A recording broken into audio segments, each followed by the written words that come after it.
Biz indiyənə qədər 2 Çin istehsalı olan avtomobili sınaqdan keçirmişik birini. Birindən ilk tanışdığımız olub. Onlardan biri Havaldır, digəri isə Çangan avtomobilləri olub. Amma bu dəfə biz avtobazda dostlar, sırf Azərbaycanda yığılan, amma 1992-ci ildən fəaliyyət göstərən Lifan şirkətinə məxsus olan Naz Lifan 720 ilə tanış olmaq istəyirik.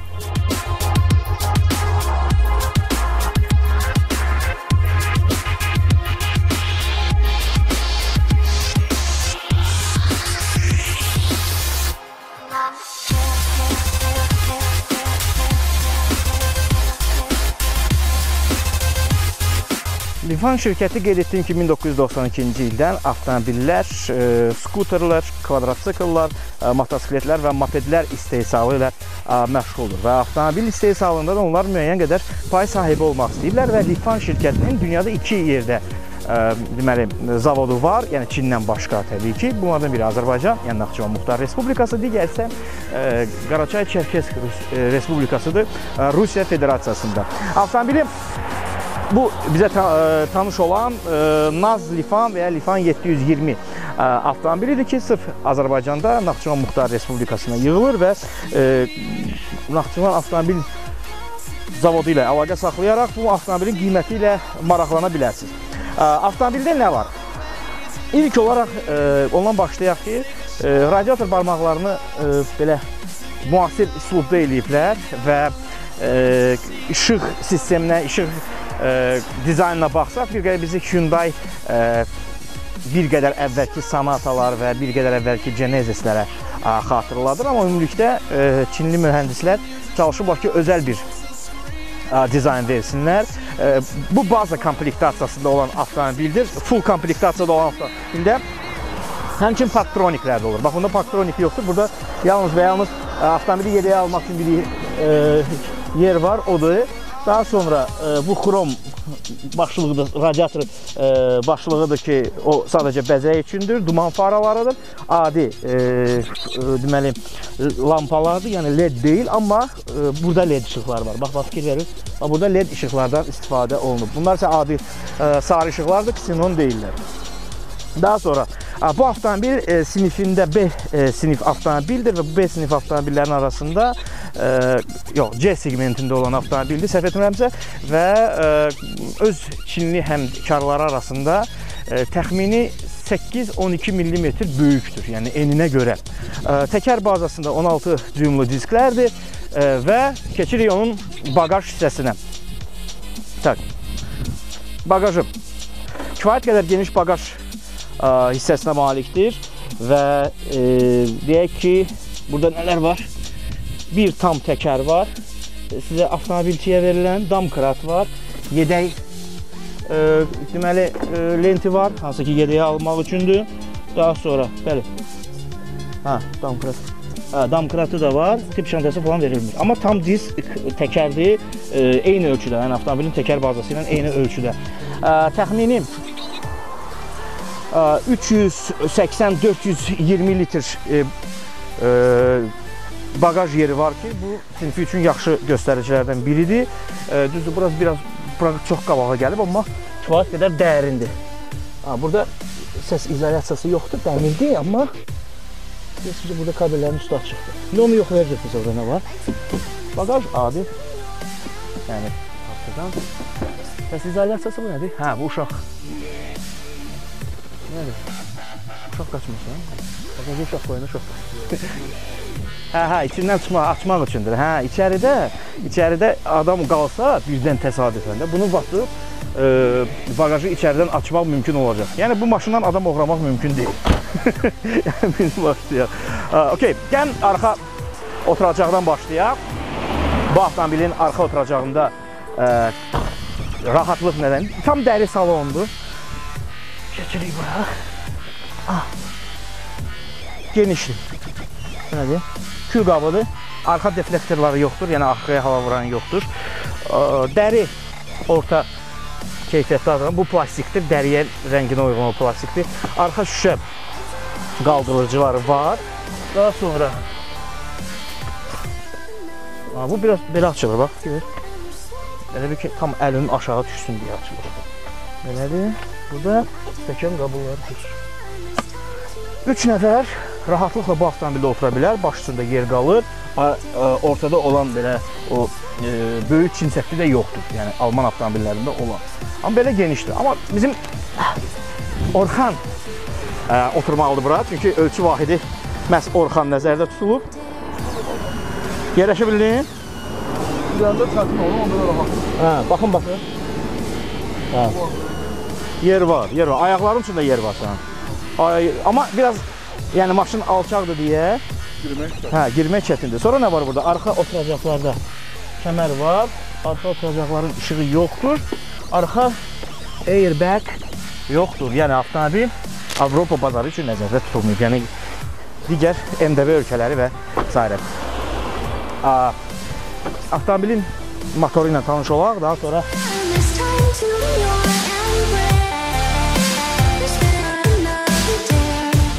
yəni bunun olması normaldır, çünki bu biznes klas avtomobil deyil.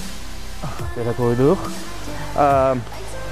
1,8 həcmdə mühərrik həcmi var, yəni 1800 kub santimetrlik mühərrik həcmidir. Deməli, 2 komplektasiyada mühərrik həcmi var. Deməli, 133 at gücündə olanı var və 157 at gücündə olanı. Əslində, sinif olaraq bu tipli avtomobillərdə, əgər siz yarışlara, idman yarışlarında iştirak eləmirsinizsə, kimdənsə ötüşmürsünüzsə, kifayət qədər bu sinif avtomobil üçün bu at gücü, yəni 133 at gücü, 157 at gücü kifayət edər. 4 silindrli mühərrikdir və Çində istehsal olunmuş mühərrikdir, yəni Çinin mühərrikidir, amma Toyota lisenziyalı mühərrikdir. Eyni şeyi də Lifan Smiley'lər var, 320'lər və o görsənir o avtomobillər var. Eyni mühərrik də onlardadır. Yəni Daihatsu mühərriklər də deyirlər onlara, Toyota lisenziyalı mühərriklərdir. Daha sonra burada akkumulyatordur. Çin istehsalı olan akkumulyatordur. Yəni öz istehsallarıdır. Adi atmosfer mühərrikdir və bu şüşə deməli suyudur, yağıdır. Buna da üzərində hansı yağ konveyerdə tökülür, o qeyd olunmuyor. Yəni istənilən sintetik yağdan, özünüzə uyğun olaraq sintetik yağdan istifadə edə bilərsiniz. Şirkət hələ ki təzə yaranıb və hər hansı bir yağ şirkətinə müqaviləsi yoxdur ki, konveyerdə onu ora daxil eləsinlər. Bu onun mühərriki.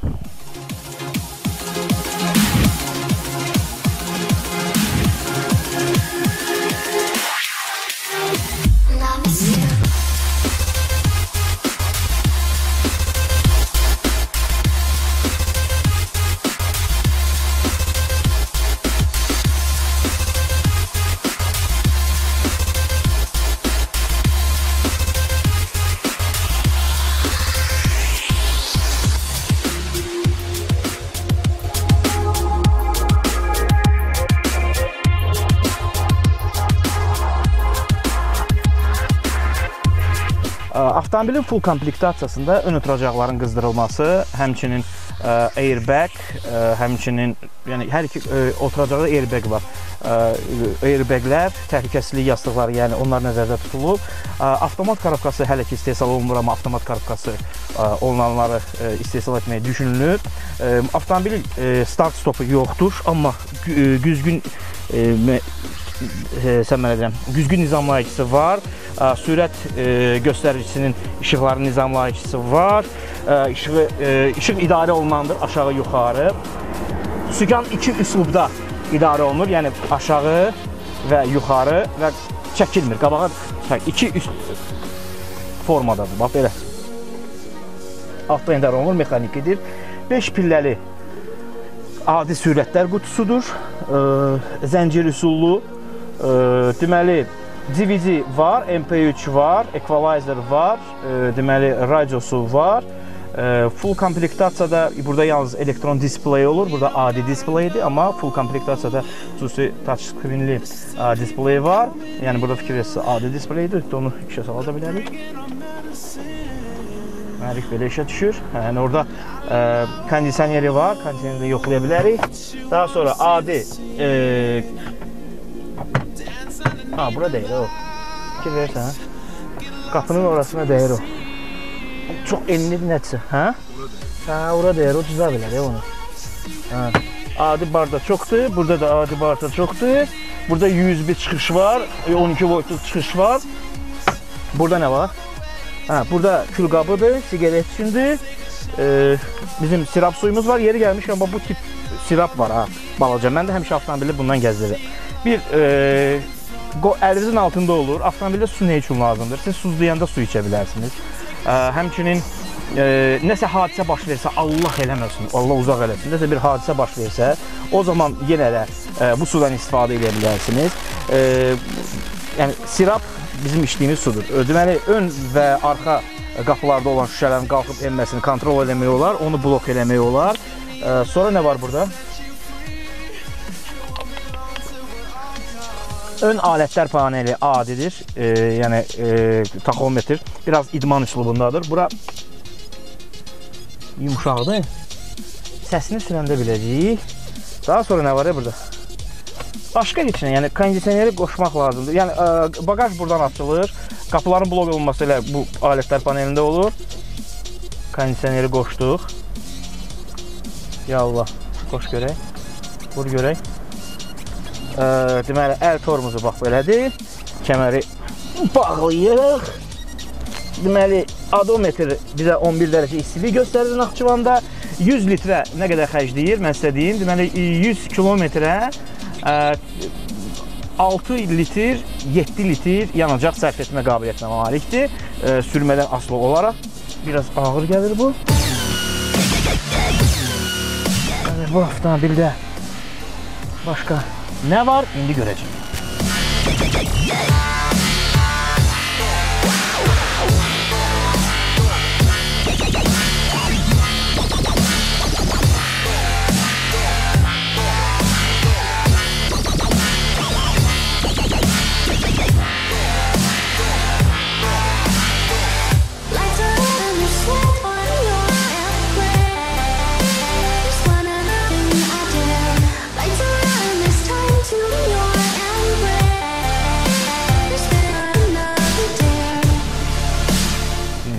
Perədaça. Getdik. Avtomobildə əgər biz rahatlıqdan danışıqsa, bu səsini biraz azaldım. Səs baxımından problem yoxdur. Amma biz Naxçıvanda olduğumuza görə mən ehtiyatla sürürəm avtomobili. Birinci pillə sürətlər qutusu qısadır. Birinci sürətlər qutusu qısadır. Amma sükan mənə şey deyil. Biraz rahat deyil. Sükanın bu cür olması mənə rahat deyil. Çünki fikir verirsinizsə mənim dizlərimə yaxındır. Əgər biraz hündür adam olacaqsa, ona narahatlıq hiss edəcək. Amma sizin boyunuz məndən də balacadırsa, yəni 1.70, 1.68, 1.74-dür məndə, 1.72, bəlkə rahat ola bilər. Amma aşağı-yuxarı, bunun biraz da yuxarı olsa daha yaxşı olar. İndi biz bunu birinci sürətlər qutusuna atırıq.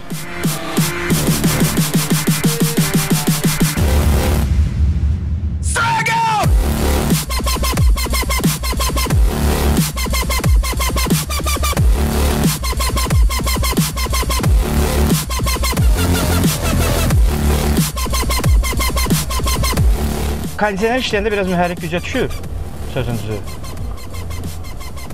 Amma prinsipi yaxşı gedir. Prinsipcə yaxşı gedir. Avtomobil yaxşı gedir. Mən çox yerdə sürmürəm burada. Niyə görə? Çünki buranı tanımıram Naxçıvanı. Həm də burada özəl qaydalar var. Maşınımız da nömrəsizdir. Ona görə Naxçıvan Muxtar Respublikasının, Naxçıvan Avtomobil Zavodunun yaxınlığında avtomobil idarə etməyim daha məsləhətlidir, nəinki başqa yerdə.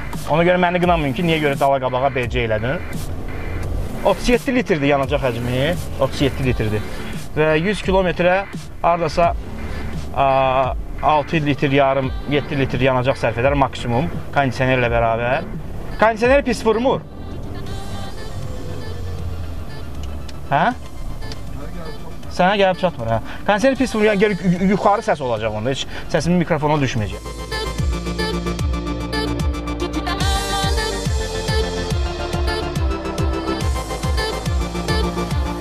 Avtomobil təbii ki, aşağı büdcəli insanlar üçün nəzərdə tutulur. Yəni VIP avtomobil deyil. Təbii ki, full komplektasiyasını alsanız daha böyük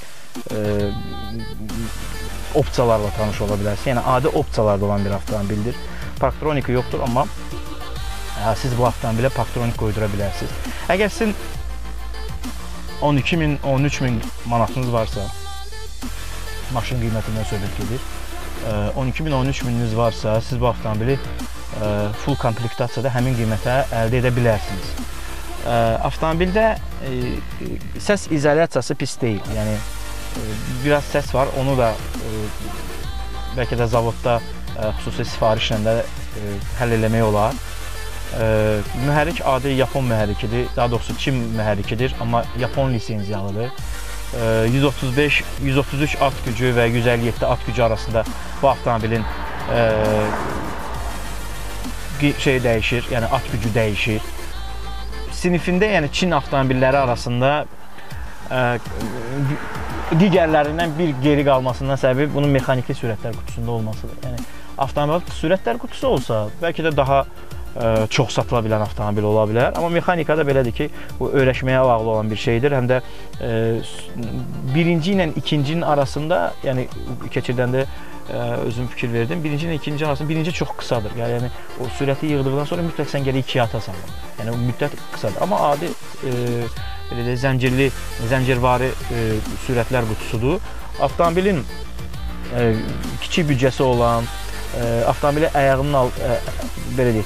ayağımı yerdən götürsün deyə istifadə edənlər, taksi kimi istifadə eləmək istəyən şəxslər üçün yaxşı avtomobildir. Çünki mən Naxçıvanda taksi sürücülərindən soruşdum. Onlar deyirlər ki, yəni avtomobil bizə dözür, yəni bu istismara dözür. Bizim yollarımız üçün nəzərdə tutulan avtomobildir əslində. Amma mən sizə böyük bir şey deyə bilməyəcəm bu avtomobil haqqında. Çünki təkrar edirəm, sinif olaraq aşağı sinif avtomobildir, aşağı büdcəli avtomobildir.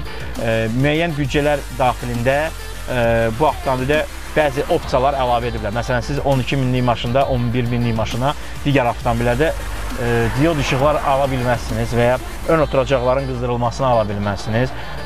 Bu mümkün deyil. Bagaj böyükdür, ailə ilə bərabər gedə bilərsiniz. Bir dənəsi, bu biraz köhnə modelidir, gedən indi. Taksilərdə istifadə olunur.